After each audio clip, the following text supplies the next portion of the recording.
My husband didn't see me crying at his promotion party until his boss asked if I was all right. Then he turned around. The champagne tower sparkled under crystal chandeliers, and I stood next to it, counting my breaths because my therapist said that's what you do. When panic attacks start building like storm systems you can feel approaching but can't stop. 43 minutes I'd been standing in this exact spot at the Ritz-Carlton ballroom while Michael worked the room like he was campaigning for office. And not once had he glanced in my direction. My feet screamed in the heels his assistant picked out because my usual flats weren't appropriate for his big night. The dress was his choice too. Navy sheath his mother approved via FaceTime. Sophisticated enough to compliment him without drawing attention. That phrase kept echoing in my head. Without drawing attention. Like I was a piece of furniture meant to blend seamlessly into his carefully curated life. Someone approached asking about Michael's partnership plans and whether we'd be moving to that bigger house in Riverside. And I realized with a jolt that everyone at this party knew about a house my husband was planning to buy except me. When had he looked at houses? Had I been there? The memories felt slippery, like trying to hold water in cupped hands, and I couldn't tell anymore what I'd actually experienced versus what Michael had told me happened. The tears started without warning, hot and mortifying, sliding down my cheeks while across the room Michael threw his head back laughing at something Richard Whitmore said. That laugh carried over the ambient party noise and hit me like a physical blow because I couldn't remember the last time he'd laughed like that with me, fully present and genuinely delighted instead of distracted by his phone or already thinking 3 steps ahead to his next professional move. I turned toward the champagne tower and pretended to study the glasses, using my hair as a curtain to hide my face, trying desperately to pull myself together because this was Michael's night and I was not going to be the wife who made a scene. Except I was already making a scene, wasn't I? Standing here crying at my husband's promotion party while he remained completely oblivious 20 feet away. A waiter passed with concerned eyes, and I shook my head slightly to indicate I was fine, and we both knew I was lying. The panic in my chest built higher, that feeling like the air was too thick to breathe properly, and I gripped the edge of the table hard enough that my knuckles went white. Dr. Reeves had warned me about this, about how anxiety manifests when you've been ignoring your own needs for so long that your body starts screaming what your mind won't acknowledge. Count to 4 breathing in, 6 breathing out. But it wasn't working because the room felt like it was tilting and I couldn't find anywhere safe to look. Then a woman appeared next to me, young, maybe late 20s, wearing a server's uniform with dark hair pulled back in a neat bun. "Are you okay?" she asked quietly, and something about the genuine concern in her voice made my throat tighten even more. I nodded automatically because that's what you do when strangers ask uncomfortable questions, but she didn't move away. Instead, she handed me a clean handkerchief from her pocket, and her brown eyes held something that looked almost like recognition, like she'd stood exactly where I was standing and understood in a way that didn't require explanation. "I've been watching you stand here alone for half an hour," she said, glancing briefly at Michael across the room. "And I don't think anyone else has noticed you're here at all, which seems really wrong at a party that's supposedly celebrating both of you." The words hit like she'd reached into my chest and squeezed my heart, articulating something I'd been feeling but couldn't name. And suddenly I was crying harder despite my desperate attempts to stop. "It's his night," I managed to say through the tears. "I'm just here to support him." The woman's expression shifted to something between sympathy and anger. "Supporting someone doesn't mean disappearing completely," she said. And those words lodged in my brain like a splinter I couldn't remove, painful and impossible to ignore. Before I could respond, Richard Whitmore's voice boomed through the sound system calling for attention, and the room gradually quieted as everyone turned toward the small stage at the front. Michael made his way through the crowd accepting congratulations, his face glowing with satisfaction, and climbed the steps to embrace Richard in that masculine half-hug, before turning to face his audience. The woman next to me hadn't moved, and I realized she was watching this unfold with clinical observation, like she was cataloging details for later analysis. Michael launched into a speech he'd clearly been preparing for weeks, thanking the firm and mentioning specific partners who'd mentored him, talking about sacrifice and dedication and late nights and difficult cases. Then he said something that made my stomach turn. "I'm grateful for the strong foundation at home that allows me to focus completely on my work." The words sounded thoughtful and appreciative, but standing there with tears wet on my cheeks and a stranger's handkerchief clutched in my hand, all I could hear was the truth underneath. I'd become furniture in our house, present but unnoticed unless Michael needed something specific. The applause was thunderous when he finished his speech, raising his champagne glass in a toast. "To partnerships, both professional and personal," he said, his eyes scanning the crowd, but somehow never landing on me despite standing in direct line from the stage. "And to the people who make our success possible." More applause, more congratulations, and Michael descended into a swarm of people wanting to celebrate him. Richard Whitmore approached me then, his wife Helen beside him, both wearing polished smiles that faltered slightly when they got close enough to see my face. "You must be so proud," Helen said, touching my arm lightly, and I opened my mouth to agree, but what came out instead was a choked sob I tried to disguise as a cough. Richard's executive instincts clearly sensed something was wrong even if he couldn't identify what, and his voice dropped from public volume to genuine concern. "Are you all right?" he asked. And that question asked by my husband's boss at my husband's promotion party while my husband stood 20 feet away completely oblivious, finally broke something inside me that had been cracking for months. The tears came harder now, impossible to hide, and I watched Helen's eyes widen as she realized this wasn't emotional pride about the promotion. I was actually falling apart right in front of them. Richard's expression shifted to something more serious as he glanced toward Michael, clearly wondering why the guest of honor's wife was crying while he celebrated. "Michael," Richard called out, his voice carrying that executive authority that had quieted the entire room earlier, and the noise level dropped noticeably as people turned to see what was happening. I wanted to sink through the floor rather than be the center of attention, but it was too late because Michael's head was turning toward us, confusion crossing his face as he tried to understand why his boss was interrupting his celebration. I watched him take in the scene, his wife standing with his boss and clearly upset, clearly crying, and the confusion transformed into something between concern and irritation, like he couldn't decide if this was genuine emergency or inconvenient interruption. He excused himself and crossed the room, his jaw tight in a way I recognized from other times I'd embarrassed him in front of important people. And the party continued around us, but with that weird, hovering energy of people trying not to obviously stare while absolutely paying attention. Michael reached us and immediately put his arm around my waist in a gesture that looked supportive but felt possessive, his fingers digging into my side slightly as he smiled at Richard and Helen. "Everything okay over here?" he asked, voice carefully neutral but with an undercurrent suggesting I better have a good explanation. Richard cleared his throat, obviously uncomfortable with the domestic situation he'd inadvertently created. "I think your wife might need a moment," he said carefully. "Perhaps some fresh air?" It was an obvious lie to give us privacy, and Helen picked up on it immediately, steering her husband toward the terrace doors. Michael waited until they were out of earshot before his arm dropped from my waist, his expression shifting from public concern to private frustration. "What's going on?" he demanded, voice low and tense. "This is my promotion party and you're crying in front of my boss? Do you have any idea how that looks?" Not asking what was wrong, not asking if I was hurt or sick, just worried about appearances and professional reputation exactly like always. The woman in the server's uniform had disappeared, but her handkerchief was still crumpled in my hand, evidence that a complete stranger had shown me more genuine concern in 5 minutes than my husband had shown in months. "I can't do this anymore," I heard myself say, the words coming out steady despite tears still running down my face. "I can't keep standing next to you while you pretend I don't exist unless someone else notices first." Michael's face cycled through expressions, confusion, defensiveness, anger, before settling on condescending patience. "You're being dramatic," he said, glancing around to see if anyone could hear us. "I've been networking, which is literally the point of tonight. You knew this was important for my career." The way he said my career instead of our future told me everything about how he viewed our marriage, and I felt something shift inside me, a decision crystallizing that I hadn't even realized I was making. "I stood in the same spot for almost an hour, Michael, and you didn't look at me once until your boss asked if I was okay." He had the decency to look slightly guilty before defensiveness kicked back in. "That's not fair. I can't be expected to monitor your emotional state every second when I'm trying to make partner," which I did, by the way, in case you forgot what tonight is about. The casual cruelty of it, the suggestion my feelings were an inconvenient distraction from his achievement, made me laugh, a sharp, bitter sound that didn't match the elegant ballroom or classical music playing softly in the background. "Let's go outside," he said through clenched teeth, gripping my elbow firm enough to make his desire for me to lower my voice very clear. "We're not having this conversation in the middle of my party." He steered me through the crowd toward the terrace doors, and I caught glimpses of confused and curious faces as we passed, feeling strange detachment like I was watching this happen to someone else. The terrace was empty except for Richard and Helen pretending very hard not to notice us emerging, and Michael waved them off with a tight smile before they made hasty exit back inside. The night air was cool against my flushed skin, and I could hear traffic mixing with muted party noise, creating a strange soundtrack for what I was increasingly certain would be the end of my marriage. Michael released my elbow and turned to face me, his executive composure cracking enough to show genuine anger underneath. "What the hell is your problem tonight?" he demanded, voice no longer modulated for professional settings. "You've been weird for weeks and now you're making a scene at the most important event of my career? What do you want from me?" The question hung in the air between us, and I realized he genuinely didn't understand.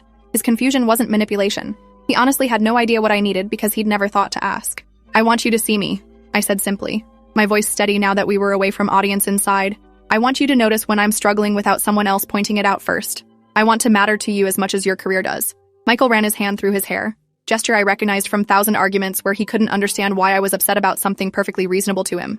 "You do matter to me," he said automatically, like a line from a script he'd memorized but didn't fully understand. "Why do you think I work so hard? I'm building a future for us, providing security. But you knew what you were signing up for when you married a lawyer. There it was. The assumption that sacrifice meant I should simply disappear into background of his life, existing only to make things easier for him, while my own needs became increasingly irrelevant. "I didn't sign up to be invisible," I said, pulling his grandmother's engagement ring off my finger, the diamond catching light from ballroom windows. "I signed up to be your partner, someone you actually see and care about. But that's not what this is anymore." Michael's eyes went wide as he registered what I was doing, his hand reaching out instinctively like he could stop me through sheer force of will. "Don't be ridiculous," he said sharply, voice edged with fear that comes from losing control. "You're upset, you're emotional, but you don't mean this. Put the ring back on, and we'll talk tomorrow when you're thinking clearly." The implication that I wasn't thinking clearly, that my valid feelings were just emotional overreaction that would pass with time, made my decision feel even more right despite how terrifying it was. "I'm thinking more clearly right now than I have in years," I told him, holding out the ring. "What I see clearly is I've been trying to earn your attention for so long that I forgot I shouldn't have to earn it in the first place." He didn't take the ring, just stared at it like it was a bomb I was trying to hand him, mind clearly racing through arguments and counterpoints the way it would in courtroom. "You're throwing away our marriage because I was busy at my own promotion party?" he finally said, tone shifting to something between disbelief and contempt. "Every wife here understands these events are about supporting their husbands' careers, but you're making it about you instead." The casual sexism of that statement, assumption that my role was purely supportive while his was important, crystallized everything wrong with our relationship into one perfect example. "Every wife here might be okay with being invisible, but I'm not anymore," I said, setting the ring down on the stone railing since he refused to take it. "And the fact that you think wanting my husband to notice I'm crying is making it about me tells me everything I need to know." I turned to walk away, but Michael grabbed my wrist, lawyer instincts kicking in to negotiate and convince. "Wait," he said, and for the first time all evening he actually looked at me. Really looked, scanning my face like seeing me for the first time in months. "You're serious about this?" I gently pulled my wrist from his grip, not roughly but firmly enough that he understood I was done being held in place. "I'm going home to pack some things. You can stay and enjoy your celebration." The bitterness in my tone was unmistakable, but I was beyond caring about protecting his feelings when mine had been disregarded for so long. Michael's face cycled through emotions too quickly for me to track, landing eventually on something that looked almost like understanding, though whether he actually understood or just realized he couldn't talk his way out remained unclear. "Can we at least discuss this like adults instead of you running away?" he asked, and I almost laughed at the characterization of me leaving as running away when I'd stayed and tried and communicated for years while he'd been too busy to listen. "We've been discussing it, Michael. You just weren't paying attention." I walked back toward the ballroom doors and he followed, both of us re-entering the party still going strong, people laughing and drinking and celebrating while our marriage ended 20 feet away on a terrace. The woman in the server's uniform was standing near the entrance, and our eyes met for just a moment, long enough for her to give me a small nod that felt like approval or support, or acknowledgement she'd witnessed something important. I collected my coat while Michael stood frozen in the doorway, clearly trying to decide whether to follow me or return to his party, and I watched him choose the party, his professional instincts winning out over whatever personal feelings he might have had. The Uber ride home took 20 minutes, and I spent it staring out the window at city lights blurring past, feeling simultaneously numb and hyper-aware of every sensation. My phone buzzed constantly with texts from Michael, starting with anger, then shifting to bargaining, then landing on dismissive, but I didn't respond to any of them. The house was dark when I arrived, everything exactly as we'd left it, all the mundane detritus of a life that had looked normal from outside while slowly suffocating me from within. I pulled my largest suitcase from the closet, the same one we'd used for our honeymoon to Italy 4 years ago, when Michael had still occasionally looked at me the way he'd looked at Richard Whitmore tonight, and started packing systematically. My phone continued buzzing with increasingly frustrated texts, including one that said Richard had asked if everything was okay, and Michael had to lie and say I wasn't feeling well, making my legitimate feelings into an illness he had to explain away. That message confirmed I was making the right decision, that Michael viewed my unhappiness not as a problem to solve but as PR issue to manage. I was loading my suitcase into my car when headlights swept across the driveway, and Michael's BMW pulled in behind me, blocking my exit. He got out quickly, tie loosened and hair disheveled, and for a moment I felt a flicker of hope that maybe he'd finally understood. "We need to talk," he said, hands up in placating gesture. "You can't just leave without discussing this. We made vows, and you're throwing that away because of one bad party?" The reduction of everything wrong with our marriage to one bad party was so perfectly Michael that I almost appreciated the clarity. "This isn't about one party," I said, leaning against my car. "This is about a pattern building for years. If your own boss has to ask if your wife is okay before you notice she's crying, we don't have a marriage. We have a professional arrangement where I provide domestic support, and you provide financial security, and that's not enough anymore." Michael's expression shifted to genuine frustration, lawyer facade cracking. "What do you want me to say? That I'm sorry I was focused on my promotion at my promotion party? That seems pretty unreasonable." The fact that he still couldn't see the difference between monitoring me and simply noticing I existed made continuing feel pointless. "I wanted you to see me, Michael. Actually see me as a person you care about rather than a supporting character. And the fact that you can't understand the difference is exactly why I'm leaving." I moved toward my car door, but he blocked it, body language aggressive in a way I'd never seen, desperation making him less careful. "You're not leaving," he said, and it wasn't request but command. "We're going inside and having a rational conversation like adults who made a commitment." The word rational in that sentence, suggestion that what bothered me wasn't real or valid, made me see clearly how fundamental our disconnect was. "Move, Michael," I said quietly, and something in my voice convinced him because he stepped back. "I'm staying at the Marriott downtown. My lawyer will contact yours next week about separation paperwork." I got in my car and backed out while he stood watching, his face mixture of disbelief and anger, and something that might have been first genuine feeling he'd shown all night. The Marriott's night clerk checked me in without comment, and I rode the elevator feeling simultaneously exhausted and more awake than I'd been in years. My phone buzzed with calls I declined, then text messages that devolved from reasoning to outright anger. "You're being childish," one read. "Fine. Take a few days to cool off, but we're going to work this out whether you like it or not."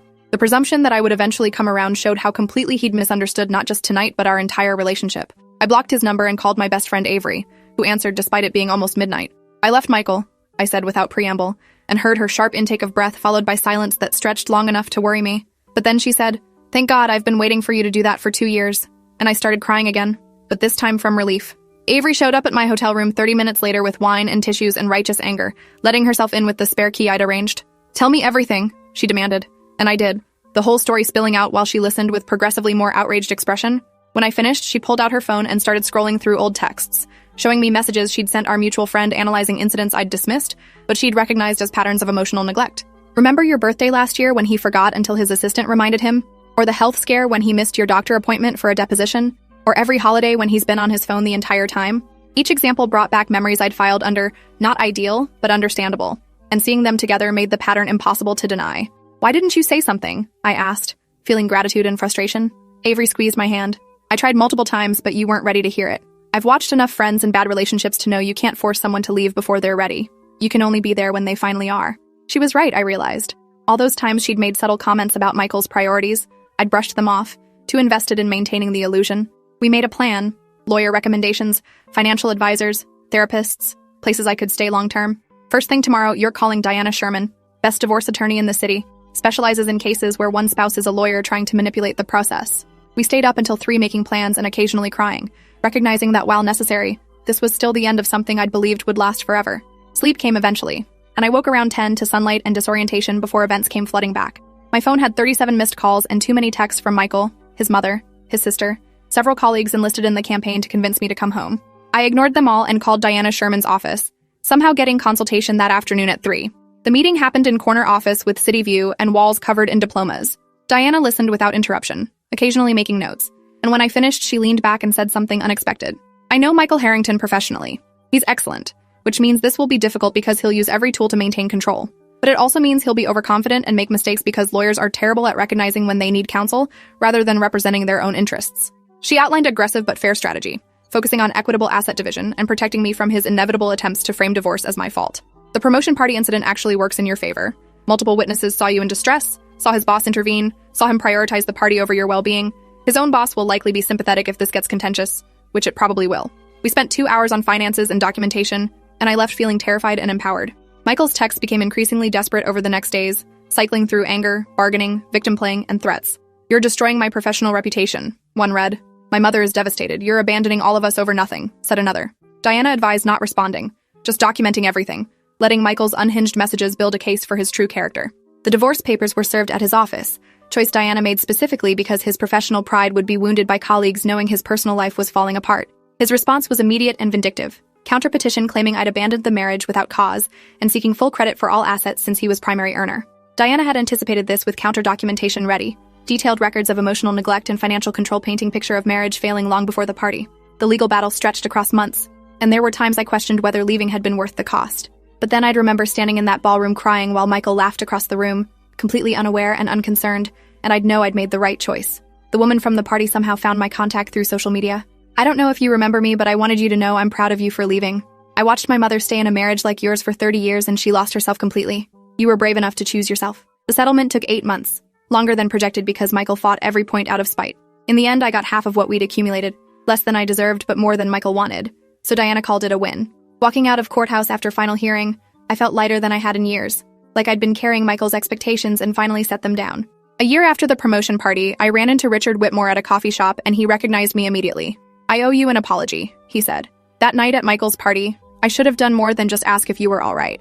I thanked him, but told him honestly that his asking had been enough, had forced Michael to finally look at me and see what everyone else had seen. Richard nodded and said something surprising. Michael's partnership didn't work out how he'd hoped. His focus on appearance over substance became a problem with clients, and he's been passed over for several major cases. Sometimes people get so good at performing success they forget to build something real. I'd rebuilt my marketing career with a firm that valued work-life balance, and for first time in years I was excited about work rather than going through motions. The apartment I'd found was small but mine, decorated exactly how I wanted, filled with plants and color and life in a way my house with Michael never had been. I'd started dating someone named Owen who noticed things like when I was quiet or seemed stressed, who asked questions and listened to answers and treated my feelings like they mattered.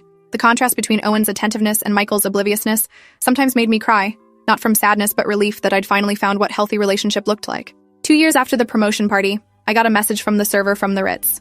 "I don't know if you remember me, but I've thought about you often. I'm getting married next month and wanted to invite you because what you did that night showed me what real strength looks like." I went to her wedding with Owen, and during reception she found me and hugged me tight. "Thank you for leaving that night," she said quietly. I'd been in a similar situation with my ex. And watching you walk away gave me permission to do the same few months later. Sometimes we need to see someone else be brave before we can find our own courage. I hugged her back and told her she'd been brave first by asking if I was okay when no one else had. That's when I realized the ripple effects of choosing yourself, how one moment of courage could inspire others to find their own, how leaving didn't just save you but potentially saved everyone who witnessed it and recognized their own struggles reflected back. My husband didn't see me crying at his promotion party until his boss asked if I was all right, and then he turned around. But by that point, I'd already seen clearly enough for both of us that our marriage was over. Sometimes the most important moment isn't when someone finally notices you, it's when you notice yourself being ignored and decide you're worth more than that. Appreciate you watching this far. If you enjoyed it, drop a like, leave a comment, and subscribe so you won't miss the next story.